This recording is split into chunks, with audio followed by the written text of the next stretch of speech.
"I can't believe you talked me into this," Peter grumbled, turning round in his seat to speak to Jonah, who was in his high-tech electric wheelchair, safely strapped into the back of their specially adapted car.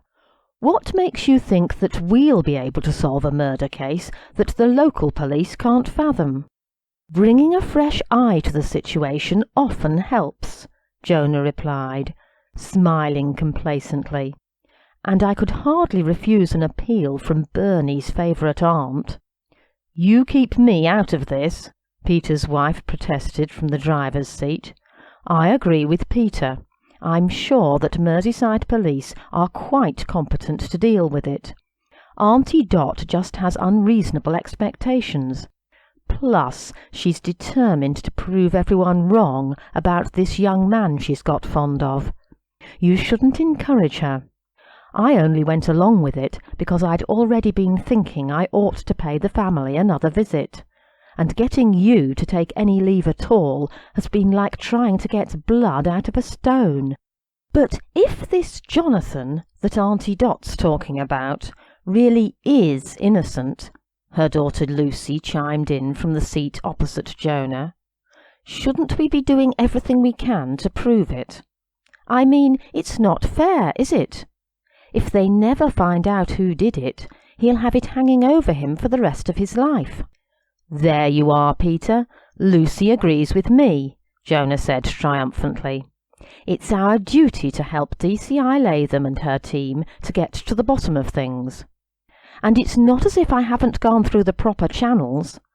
After Dot rang, I got on to Sandra Latham, and she jumped at the idea that we might be willing to come up and give her the benefit of our experience."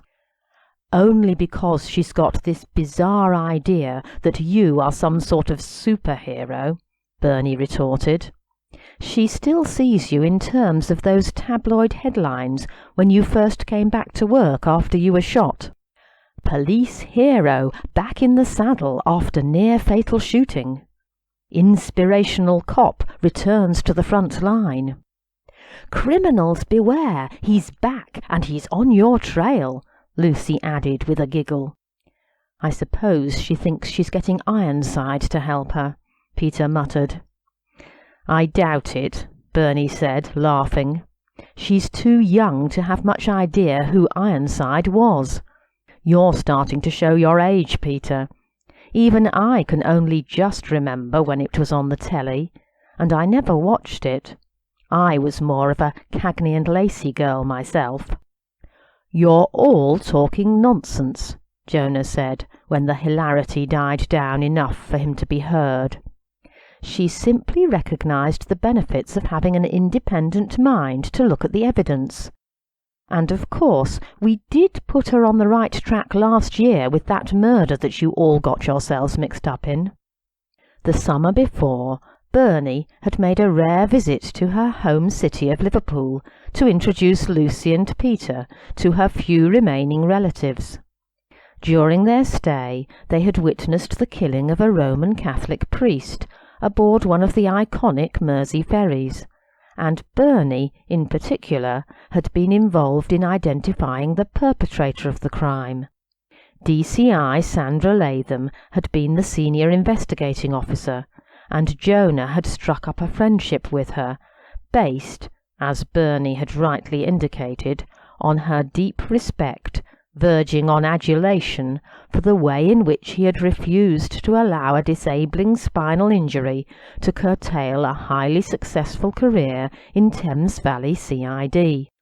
When Miss Dorothy Fazakerly had rung her niece 3 days earlier to say that there had been a suspicious death among the residents of the care home where she lived, Jonah's immediate reaction had been to contact Sandra to get a police perspective on the incident.